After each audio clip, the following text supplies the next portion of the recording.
O véu negro do ministro, de Nathaniel Hawthorne. O sacristão estava na varanda da casa de reuniões de Milford, puxando com vigor a corda do sino. Os idosos do vilarejo chegaram encurvados pela rua. Crianças de rosto radiante corriam felizes ao lado dos pais ou imitavam o andar mais solene na dignidade consciente de suas melhores roupas. Solteiros garbosos olhavam de soslaio para as belas donzelas, imaginando que o sol do sabá. Nota de rodapé. Do hebraico Shabat, dia em que ele descansou, dia de descanso e adoração em algumas denominações cristãs, correspondendo ao domingo. Os deixava mais bonitos do que nos dias de semana. Depois que a maior parte da multidão entrou na varanda, o sacristão começou a tocar o sino, de olhos fixos na porta do reverendo Sr. Hopper. O primeiro vislumbre da figura do clérigo foi o sinal para que o sino encerrasse a convocação. Mas o que é que o bom pastor Hopper tem no rosto? Gritou o sacristão, aturdido. Todos ao alcance de sua voz voltaram-se no mesmo instante e viram a imagem do Sr. Hopper, lento e meditativo, percorrendo o caminho rumo à casa de reuniões. Sobressaltaram-se a um só tempo, expressando mais espanto do que se um ministro desconhecido chegasse para espanar o pó das almofadas do púlpito do Sr. Hopper. — Tem certeza de que é o nosso pastor? Perguntou o Sr. Gray ao sacristão. — De certo é o bom Sr. Hopper, respondeu ele. Ele ia trocar de púlpito com o pastor Chute de Vestry, mas ontem o pastor Chute pediu licença para se ausentar a fim de pregar um sermão fúnebre. A causa de tamanho assombro pode parecer um tanto insignificante. O Sr. Hopper, um cavalheiro de cerca de 30 anos, apesar de ainda solteiro, vestia-se com o devido esmero clerical, como se uma esposa cuidadosa tivesse engomado o peitilho e tirado o pó semanal de sua veste de domingo. Havia apenas uma coisa notável em sua aparência. Envolvendo a testa e pendendo para baixo sobre o rosto, a ponto de estremecer com a respiração, o Sr. Hopper usava um véu negro. Numa visão mais próxima, parecia consistir em 2 camadas de crepe que lhe escondiam por completo as feições, a não ser a boca e o queixo, mas de certo não interceptavam a vista dele senão conferindo um aspecto escurecido a todas as coisas vivas e inanimadas. Com essa sombra lúgubre diante de si, o bom Sr. Hopper seguiu em frente num ritmo lento e tranquilo, encurvando-se um pouco e olhando para o chão, como tem por hábito os homens distraídos, mas abanando com gentileza a cabeça para aqueles dentre os paroquianos que ainda esperavam nos degraus da casa de reuniões. Mas a saudação mal teve resposta, tamanho era o espanto de todos. Para mim, é como se o rosto do bom Sr. Hopper não estivesse por trás daquele pedaço de crepe, comentou o sacristão. Não gostei, murmurou uma anciã enquanto entrava mancando na casa de reuniões. Ele se transformou numa coisa horrenda apenas ao esconder o rosto. Nosso pastor enlouqueceu, gritou o Sr. Gray, seguindo-o porta adentro. O boato de algum fenômeno inexplicável precedeu o Sr. Hopper à casa de reuniões, deixando toda a congregação alvoroçada. Poucos conseguiram se abster de virar a cabeça em direção à porta. Muitos se levantaram, virando o corpo todo, enquanto vários menininhos subiam nos bancos, depois desciam numa terrível algazarra. Houve rebuliço geral, um farfalhar de vestidos das mulheres e um arrastar de pés dos homens, muito em desacordo com a tranquilidade calada que deveria acompanhar a entrada do ministro. Mas o Sr. Hopper pareceu não notar a perturbação de sua gente. Entrou com passos quase silenciosos, inclinou a cabeça de leve para os bancos de cada lado e curvou-se ao passar pelo paroquiano mais velho, um ancião de cabelos brancos, que ocupava uma poltrona no meio do corredor. Foi estranho observar com que lentidão esse homem venerável tomou consciência de algo singular na aparência do pastor. Parecia não partilhar por completo do espanto predominante até o Sr. Hopper subir a escada e mostrar-se no púlpito, cara a cara com a congregação a não ser pelo véu negro. Esse emblema misterioso não foi retirado nem uma vez. Estremeceu com a respiração comedida quando ele pronunciava o salmo, lançou sua obscuridade entre ele e a página sagrada durante a leitura das Escrituras. Enquanto orava, o véu cobria em demasiado semblante erguido. Estaria o ministro tentando esconder-se do ser temível a quem se dirigia? O efeito desse simples pedaço de crepe foi tal que algumas mulheres de nervos delicados foram obrigadas a sair da casa de reuniões. Contudo, talvez a congregação de rostos empalidecidos fosse uma visão quase tão medonha para o ministro quanto o véu negro era para elas. O Sr. Hopper tinha fama de bom pregador, mas não enérgico, Empenhava-se em conquistar sua gente para o céu por meio de uma influência branda e persuasiva, em vez de conduzir seu rebanho para lá através dos trovões da palavra. O sermão que então proferiu foi marcado pelas mesmas características de estilo e tom que a série geral do oratório de seu púlpito. Mas havia algo, ou no sentimento do próprio discurso ou na imaginação dos ouvintes, que fez dessa tentativa mais poderosa que já ouviram dos lábios do pastor, matizada de um tom mais sombrio do que o normal com a melancolia suave do temperamento do Sr. Oper. O assunto referia-se ao pecado secreto e aos tristes mistérios que escondemos das pessoas mais íntimas e queridas e que de bom grado esconderíamos de nossa própria consciência, esquecendo até mesmo que o onisciente pode enxergá-los. Um poder sutil se evolava de suas palavras.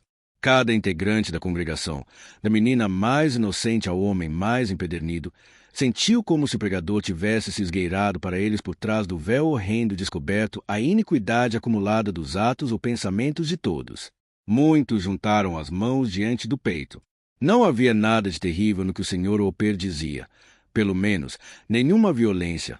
No entanto, a cada tremor de sua voz melancólica, os ouvintes estremeciam. Um patos espontâneo chegou de mãos dadas com o espanto.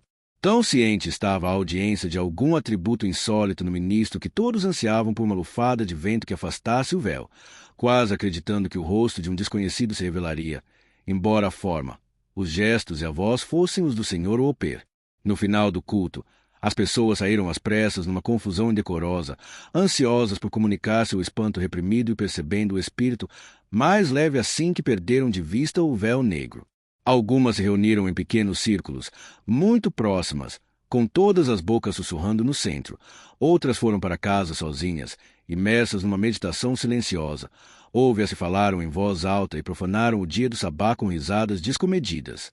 Algumas balançaram a cabeça, sagazes, indicando que conseguiam desvendar o mistério, enquanto uma ou duas declararam não haver mistério nenhum. O caso era que os olhos do Sr. Oper estavam tão cansados de ler à noite que exigiam proteção. Depois de um breve intervalo, saiu também o bom Sr. Oper, no encalço do rebanho. Virando o rosto velado de um grupo para outro, prestou a devida reverência aos cabeça grisalha, saudou-os de meia idade com gentil dignidade como seu amigo e guia espiritual, cumprimentou os jovens com uma mistura de autoridade e amor e pousou as mãos na cabeça das criancinhas para abençoá-las. Esse era o costume dele no dia do sabá. Olhares estranhos e confusos lhe retribuíram a cortesia. Ninguém, ao contrário de ocasiões anteriores, aspirava à honra de caminhar ao lado do pastor. O velho fazendeiro Saunders, sem dúvida por conta de um lapso de memória acidental, esqueceu-se de convidar o Sr. Oper à mesa, onde o bondoso clérigo tinha o hábito de abençoar a comida quase todos os domingos desde sua nomeação. O ministro voltou, portanto, à residência paroquial. Na hora de fechar a porta, foi visto olhando para as pessoas, todas as quais estavam de olhos fixos nele. Um sorriso triste se abriu de leve debaixo do véu negro e tremeluziu na boca dele, lampejando enquanto se recolhia.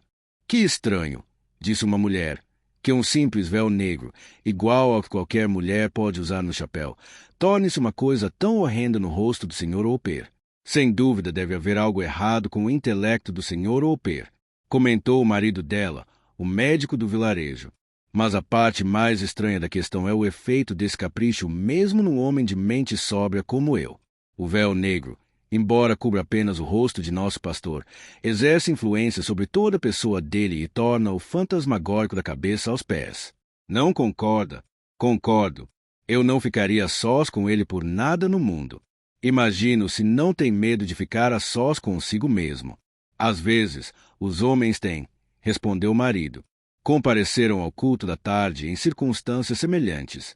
No encerramento, o sino tocou, anunciando o velório de uma moça. Os parentes e amigos estavam reunidos na casa e os conhecidos mais distantes à porta, falando das boas qualidades da falecida, quando a conversa foi interrompida pela chegada do Sr. Oper, ainda coberto com o véu negro. O emblema tornará-se adequado. O clérigo entrou na sala onde jazia o cadáver e debruçou-se no caixão para se despedir da paroquiana. Quando se inclinou, o véu afastou-se da testa, de modo que, se não estivesse com as pálpebras fechadas para sempre, a donzela morta poderia ter visto o rosto dele. Estaria o Sr. Oper com medo do olhar dela para ter tanta pressa em repor o véu negro no lugar? Quem presenciou a conversa entre a morta e o vivo não teve escrúpulo em afirmar que, no instante em que os traços do clérigo se revelaram, o cadáver estremeceu de leve, agitando a mortalha e o chapéu de musselina, embora o semblante mantivesse a compostura da morte. Uma anciã supersticiosa foi a única testemunha desse prodígio. Do caixão, o senhor Oper passou para a câmara dos enlutados e dali para o alto da escada, a fim de fazer a oração fúnebre. Foi uma prece delicada e enternecedora, cheia de pesar, mas tão imbuída de esperanças celestiais que a música de uma harpa divina tangida pelos dedos dos mortos pareceu fazer-se ouvir de maneira vaga entre as palavras mais tristes do ministro. As pessoas estremeceram, embora mal entendessem, quando rezou para que elas, ele mesmo e toda a raça mortal pudessem estar preparados, como confiava que a jovem estivera, para a hora temível que seria arrancado o véu do rosto de todos. Os carregadores do caixão avançaram com passos pesados e os enlutados o seguiram, entristecendo toda a rua, com a morta à frente, atrás, o senhor Oper de véu negro. Por que olha para trás? Perguntou um homem na procissão à companheira. Tive a impressão de que o ministro e o espírito da moça estavam andando de mãos dadas. Também tive, nesse mesmo instante. Naquela noite, o casal mais bonito do vilarejo de Milford se uniria em matrimônio. Embora fosse considerado um homem melancólico, o senhor Oper sentia por tais ocasiões uma alegria plácida que muitas vezes provocava um sorriso compreensivo quando o júbilo mais animado seria excessivo. Essa qualidade de seu caráter tornava-o mais amado do que qualquer outra. Os convidados do casamento aguardavam a chegada dele com impaciência, confiando que o singular espanto que se acumulara sobre ele ao longo do dia se dissiparia então. Contudo, o resultado não foi esse. Quando o senhor Oper chegou, a primeira coisa em que os olhos de todos pousaram foi o mesmo horrendo véu negro que tinha acrescentado mais tristeza ao velório e não poderia pressagiar nada além de mal para o casamento. Tamanho foi seu efeito imediato sobre os convidados que uma nuvem pareceu ter emanado, sombria, debaixo do crepe negro e apagado à luz das velas. O casal postou-se diante do ministro, mas os dedos frios da noiva estremeciam na mão trêmula do noivo, e a palidez mortal da moça provocou um sussurro de que a donzela enterrada algumas horas antes voltará do túmulo para se casar. Se já houve casamento mais lúgubre, foi aquele, famoso, em que se tocou o dobre de finados. Nota de rodapé. Trata-se, provavelmente, de uma referência ao conto De Wedding Knell, do mesmo autor. Depois de realizar a cerimônia, o senhor Oper levou uma taça de vinho aos lábios, desejando felicidades aos recém-casados numa tentativa de gracejo ameno que deveria ter iluminado as feições dos convidados tal qual a luz alegre de uma lareira. Naquele instante, captando o vislumbre da imagem dele no espelho, o véu negro lhe envolveu o próprio espírito no horror com que assolava todos os demais. O corpo estremeceu. Os lábios ficaram brancos. Ele derramou o vinho que não provara no tapete e fugiu para a escuridão, pois a terra também vestira um véu negro. No dia seguinte, todo o vilarejo de Milford falava apenas do véu negro do pastor Oper. Isso, e o mistério oculto por trás do véu, proporcionou um tópico de discussão entre conhecidos que se encontravam na rua e boas mulheres que fofocavam nas janelas abertas. Foi a primeira notícia que o taberneiro contou aos frequentadores. As crianças balbuciaram a respeito no caminho até a escola. Um imitadorzinho travesso cobriu o rosto com um velho lenço negro, amedrontando tanto os companheiros de brincadeira que o pânico se apoderou dele e a própria galhofa quase lhe custou o juízo. O mais notável foi que, de todas as pessoas bisbilhoteiras impertinentes à paróquia, ninguém se aventurou a perguntar de maneira direta ao senhor Oper por que fazia aquilo. Até então, sempre que surgia a menor necessidade de interferência, nunca lhe faltavam conselheiros, nem ele se mostrava avesso a deixar-se guiar pelo discernimento deles. Se às vezes errava, desconfiava de si mesmo de tal forma que até a censura mais branda levava a considerar crime um ato insignificante. No entanto, ainda que conhecessem muito bem essa fraqueza amável, nenhum indivíduo entre os paroquianos decidiu fazer do véu negro alvo de amigável protesto. Havia um temor, nem confessado às claras, nem escondido com cuidado, que levava cada um a transferir a responsabilidade para outro, até que por fim julgou-se conveniente chamar uma delegação da igreja a fim de conversar com o senhor Oper sobre o mistério antes que se transformasse num escândalo. Nunca uma embaixada cumpriu tão mal seu dever.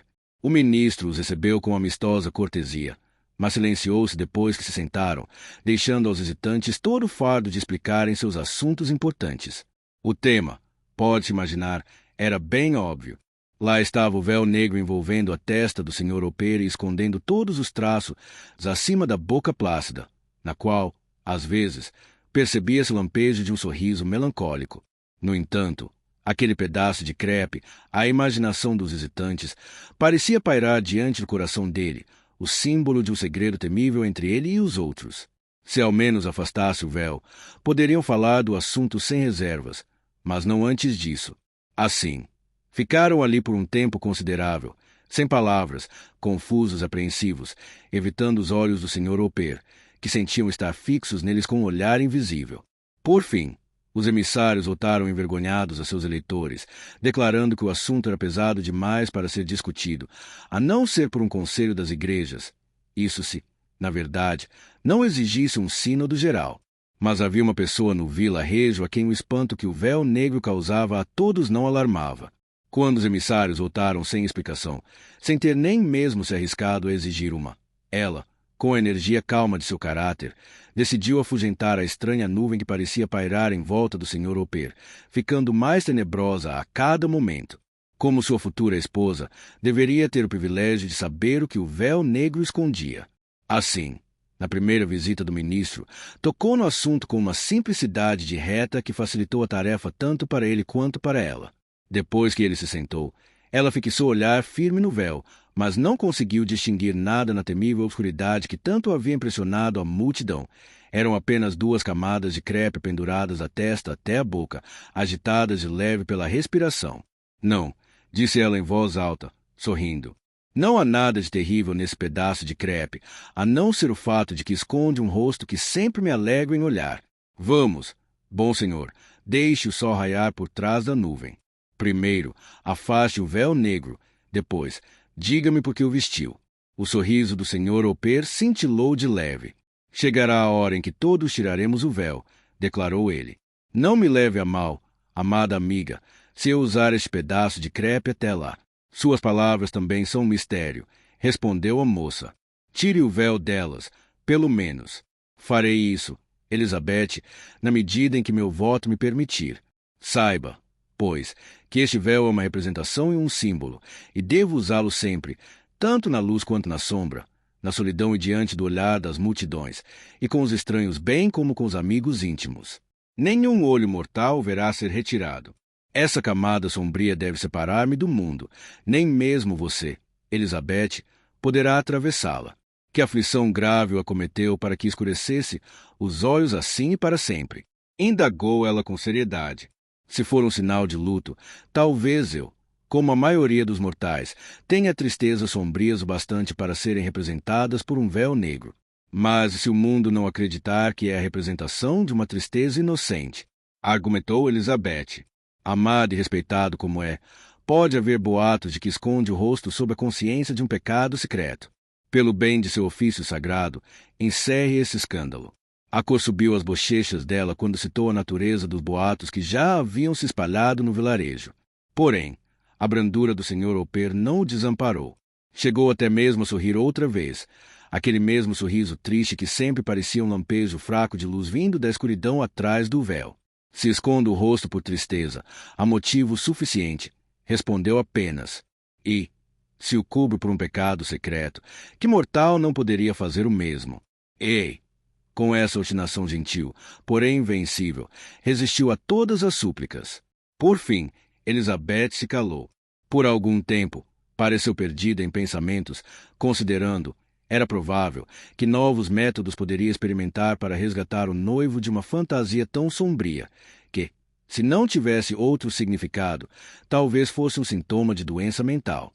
Embora tivesse caráter mais firme do que o dele, as lágrimas escorreram pelo rosto dela. Contudo, logo, de certa forma, um novo sentimento tomou o lugar da tristeza. Sem perceber, estava de olhos fixos no véu negro quando, como um súbito crepúsculo no ar, os terrores do véu caíram à volta dela. Levantou-se e ficou tremendo diante dele. Então, enfim você entende? Perguntou ele, tristonho. Ela não respondeu, mas cobriu os olhos com a mão e virou-se para sair do cômodo. Ele correu e pegou-lhe o braço. Tenha paciência comigo, Elizabeth, implorou com veemência. Não me abandone, ainda que este véu deva ficar entre nós aqui na terra. Seja minha, e no além-mundo não haverá véu sobre meu rosto, nem escuridão entre nossas almas. Não passa de um véu mortal, não é para a eternidade. Ah, você não sabe o quanto sou solitário, nem o medo que sinto de ficar sozinho atrás do meu véu negro. Não me deixe para sempre nessa triste obscuridade. Levante o véu agora mesmo e olhe-me nos olhos. Nunca. É impossível. Então, adeus.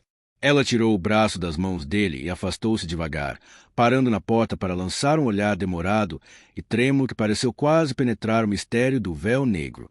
Contudo, mesmo em meio à angústia, o Sr. Hopper sorriu ao pensar que apenas um emblema material o havia separado da felicidade, embora os horrores que encobria se traçassem, sombrios, entre os amantes mais afetuosos.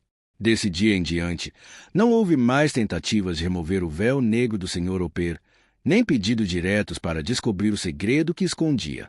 As pessoas que reivindicavam superioridade ao preconceito popular consideravam-no mero capricho excêntrico, do tipo que muitas vezes se mistura aos atos sóbrios dos homens que, no restante, são racionais, matizando a todos eles com uma aparência de insanidade.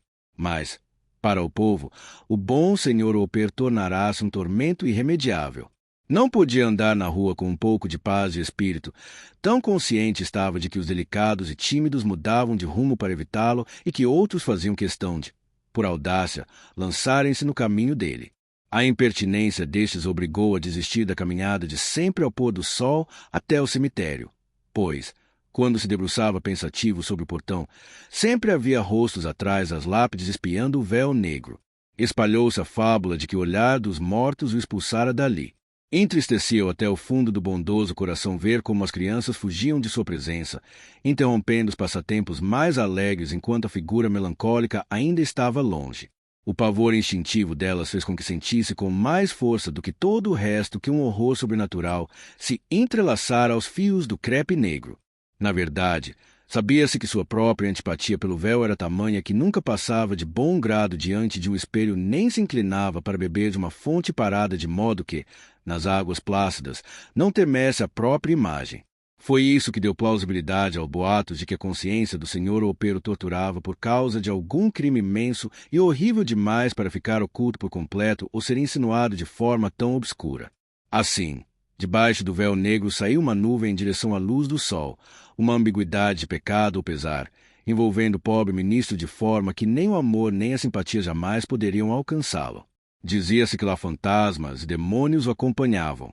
Com tremores íntimos e terrores públicos, andava sempre naquela sombra, tateando as trevas dentro da própria alma ou olhando através de material que entristecia o mundo todo. Até mesmo o vento sem lei, acreditava-se, respeitava-se o segredo temível e nunca afastava o véu. Ainda assim, ao passar, o bom Sr. Hopper sorria com tristeza para os semblantes pálidos da multidão mundana. Entre todas suas más influências, o véu negro tinha o único efeito desejável de fazer do portador um clérigo muito eficiente. Com a ajuda do misterioso emblema, pois não havia outra causa aparente, tornou-se dono de imenso poder sobre as almas que agonizavam pelo pecado. Seus convertidos sempre o encaravam com um pavor peculiar, afirmando, ainda que em sentido figurado, que, antes de os levar para a luz celestial, estiveram com ele atrás do véu negro. A escuridão, de fato, permitia que se compadecesse de todos os afetos sombrios. No leito de morte, os pecadores clamavam em voz alta pelo Sr. Hopper e não expiravam antes de ele chegar, embora sempre, enquanto ele se debruçava para sussurrar palavras de consolo, estremecessem com o rosto velado tão próximo do deles. Tais eram os terrores do véu negro, mesmo quando a morte desnudava o semblante dele. Desconhecidos percorriam longas distâncias para assistir ao culto em sua igreja com o mero propósito, vão de olhar para ele porque era proibido contemplar seu rosto. Mas muitos eram levados a tremer antes de partirem. Certa vez, durante a administração do governador Belcher, o Sr. Hopper foi convocado para pregar o sermão da eleição. Coberto com o véu negro, ficou diante do magistrado supremo, do conselho e dos representantes, causando uma impressão tão profunda que as medidas legislativas daquele ano foram caracterizadas por toda a melancolia e a piedade de nossa tendência ancestral mais primitiva. Assim, o Sr. Oper viveu uma vida longa, irrepreensível nos atos exteriores, mas envolto em lúgubres suspeitas. Gentil e amoroso, porém mal amado e um tanto temido, um homem separado da humanidade, evitado na saúde e na alegria, mas sempre convocado em seu socorro na angústia mortal. Com o passar do tempo, derramando a neve dos anos sobre o véu de sable. Nota de rodapé. Termo do inglês heráldico para cor preta. Faz referência ao animal Marta zibelina, também chamado de sable em inglês, valorizado por sua pele. Ganhou reputação em todas as igrejas da Nova Inglaterra, que o chamavam de Pai Oper. Quase todos os paroquianos que já tinham idade avançada quando ele fora nomeado foram levados por muitos velórios. Tinha uma congregação na igreja e outra mais populosa no cemitério. E, tendo trabalhado até as horas mais tardias da noite e cumprido tão bem o dever, chegou a vez do bondoso Pai Oper descansar. Viam-se muitas pessoas à luz das velas no leito de morte do velho clérigo. Parente não tinha nenhum, mas estava lá um médico sério de postura decorosa, embora indiferente, procurando apenas mitigar as últimas dores do paciente que não podia salvar. Havia diáconos e outros membros eminentes e piedosos da igreja. Lá estava, também, o reverendo Sr. Clark de Vesturi, um teólogo jovem e zeloso que fora a toda pressa rezar ao lado da cama do ministro agonizante. E havia uma enfermeira, não uma camareira da morte contratada para o trabalho, mas alguém cuja afeição calma perdurara por todo aquele tempo em segredo, na solidão, em meio ao frio da idade, e não pereceria nem mesmo na hora da morte. Quem, senão Elizabeth? Lá repousava a cabeça grisalha do bondoso Pai Oper sobre o travesseiro da morte, com o véu negro ainda a descer da testa para o rosto. Cada um de seus suspiros, mais e mais fracos, faziam o véu tremular. Ao longo de toda a vida, aquele pedaço de crepe pendera entre ele e o mundo, separando da alegre fraternidade e do amor feminino, mantendo na mais triste de todas as prisões, o próprio coração. E continuava sobre o rosto dele, como que para aprofundar a escuridão do quarto obscuro e protegê-lo da luz solar da eternidade. Por algum tempo, antes, sua mente estivera confusa, oscilando de maneira duvidosa entre o passado e o presente, pairando adiante, de certa forma, em intervalos, rumo à indistinção do mundo por vir. Houvera agitações febris que o jogaram de um lado para outro, exaurindo as poucas forças que lhe restavam. Entretanto, nas perturbações mais convulsivas, nos caprichos mais desvairados do intelecto, quando nenhum outro pensamento mantinha a sóbria influência, ainda expressava imensa preocupação com o véu negro, para que não fosse afastado. Mesmo que a alma confusa pudesse ter se esquecido, havia uma mulher fiel a seu lado que, desviando o olhar, cobria aquele rosto envelhecido que contemplara pela última vez na beleza da virilidade. Por fim, o velho agonizante ficou em silêncio no torpor da exaustão mental e corporal, com o pulso e a respiração imperceptíveis tornando-se cada vez mais fracos, a não ser quando uma inalação longa, profunda e trêmula parecia preludiar a fuga do espírito. O ministro de Vesturi se aproximou do leito. Venerável Pai Oper, disse ele, o momento de sua libertação se avizinha. Está pronto para a suspensão do véu que separa o tempo da eternidade, a princípio. O Pai Oper respondeu apenas com um fraco movimento da cabeça. Depois, receando, talvez, que o significado do gesto pudesse causar dúvida, esforçou-se para falar. Sim, disse com a voz fraca. Minha alma terá uma fadiga paciente até que se erga esse véu. E é justo, continuou a dizer o reverendo Sr. Clark, que um homem tão dedicado à oração, um exemplo tão irrepreensível, santo nos atos e pensamentos, até onde o julgamento mortal é capaz de afirmar, é justo que um sacerdote da igreja deixe em sua memória uma sombra que parece obscurecer uma vida tão pura. Eu imploro, meu venerado irmão, não deixe que assim seja. Permita nossa alegria em ver seu aspecto triunfante enquanto parte rumo à recompensa. Antes que o véu da eternidade se suspenda, deixe-me afastar esse véu negro de seu rosto. E, assim falando, o reverendo senhor Clark aproximou-se para revelar o mistério de tantos anos. Contudo, manifestando uma energia repentina que deixou todos os espectadores horrorizados, o Pai Oper tirou as duas mãos debaixo dos cobertores e espalmou-as com força sobre o véu negro, decidido lutar se o ministro de Vesturi tentasse combater um homem agonizante. Nunca! Gritou o clérigo velado. Na terra, nunca! Ancião sombrio! Exclamou o ministro aflito. Com que crime horrível na alma você passa agora ao julgamento? A respiração do pai Opê saiu sofrega, chocalhando na garganta, mas, com grande esforço, fechando as mãos, agarrou-se à vida e a conteve até conseguir falar. Chegou mesmo a se levantar na cama e lá ficou sentado, tremendo, envolto nos braços da morte, enquanto o véu negro pendia horrendo naquele último momento entre os terrores reunidos de uma vida inteira. Ainda assim, o sorriso fraco e triste que tantas vezes se abrirá pareceu lampejar na obscuridade e permanecer nos lábios do pai Opê. Porque temem somente por mim, gritou, virando o rosto velado para todo o círculo de espectadores pálidos. Temam também uns pelos outros. Será que os homens me evitaram? As mulheres não demonstraram piedade e as crianças gritaram e fugiram apenas por causa de meu véu negro? O quê? Senão o mistério que ele representa de forma obscura, tornou esse pedaço de crepe tão horrendo. Quando o amigo revelar o íntimo de seu coração ao amigo e o amante ao seu bem-amado, quando o homem não se esquivar em vão dos olhos do Criador, valorizando de maneira detestável o segredo de seu pecado, aí, sim, considere-me um monstro pelo símbolo sob o qual vivi e morri. Eu olho à volta e, ai, em cada rosto há um véu negro. Enquanto os ouvintes se esquivavam uns dos outros por temor mútuo, o pai Opê desabou no travesseiro, um cadáver velado com um vago sorriso nos lábios. Ainda velado, deitaram-no em seu caixão e, como um velado cadáver, levarão-no à sepultura. A grama de muitos anos brotou e murchou naquela sepultura. A lápide funerária está coberta de musgo e o rosto do bom senhor Opê é pó, mas ainda é horrendo pensar que apodreceu debaixo do véu negro. Outro clérigo da Nova Inglaterra, o Sr. Joseph Mood, de York, Maine, que morreu mais ou menos 80 anos depois, tornou-se notável pela mesma excentricidade que aqui é narrada sobre o reverendo Sr. Opê. No caso dele, contudo, o símbolo tinha um significado diferente. Na juventude, ele matou por acidente um grande amigo e, desde aquele dia até a hora da morte, escondeu o rosto da humanidade.